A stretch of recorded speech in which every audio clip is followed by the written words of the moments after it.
maamulka iyo macallimiinta jaamacadda Golis faraceeda Burco ayaa maanta shir jaraa'id oo ay ku qabteen jaamacaddaasi ku iclaamiyay in jaamacaddu bilowday isdiiwaangelintii jaamacadda isla markaasna ardayda ka soo baxday dugsiyada sare ay u diyaariyeen macallimiin iyo khubaro aqoon-yahan ah oo kala talinaya ardaydaasi kulliyadaha ay dhigan lahaayeen si jaamacaddu u soo saarto bay yidhaahdeen arday tayo leh oo heshay kulliyadii ku habboonayd sidoo kalena ay jaamacaddu uga turjunto baahida aqooneed iyo shaqo ee gobolka iyo guud ahaanba taalla waddanka waa kan gudoomiyaha jaamacaddaasi Golis faraceeda Burco Professor Cabdixakiin Maxamed Cabdilaahi oo sharaxaya waxyaabaha ay sanadkan jaamacaddu u hayso ardayda soo gelaysay iyo tallaabooyinka dhinaca tayada waxbarasho ee ay qaadeen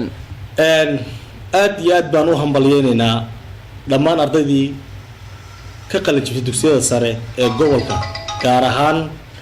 ee gobolka Togdheer waxaan ugu bushaareynaa ardayda maanta gobolka joogta inaan u diyaarinay waxbarasho quality leh iyadoo aan u diyaarinay khubaro ka caawin doonta talo siin doonta fakalada ay qaadan doonaan iyo meelaha ay ku habboon yihiin iyadoo aad arkaysaan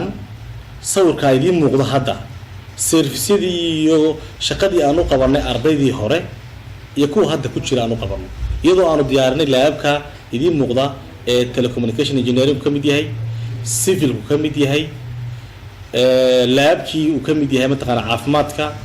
uu ka mid yahay mataqaana laabkii kale electronica iyo ku electricity-ga dhammaan wixii laab jaamacad u baahnayd oo maanta aan halkan ugu diyaarinay saa daraadeed waxaan idinku mataqaana rajaynayaa inaad ka soo qayb gali doontaan barnaamijkan oo aad nagu soo booqan doontaan xafiisyadeeda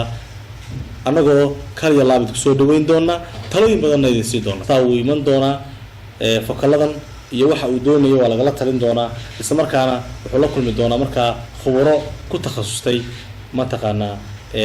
fakalada kala duwan ee jaamacaddu bixisay talada kadibna ardaygu uu isdiiwaan gelin doonaa waxaan soo dhaweynaa jaamacadda Golis hadduu Ilaahay yiraahdo iyo fakalo wanaagsan oo qiimo leh in aad markaa hadduu Ilaahay yiraahdo la kulantaan macallimiin professionalisa oo ajaan u badan iyo macallimiin shahaadooyinkii sare ee masterate-ka iyo PhD-ga sita Mustafa Ismaan magaalo telefishinka qaranka Soomaaliland Burco.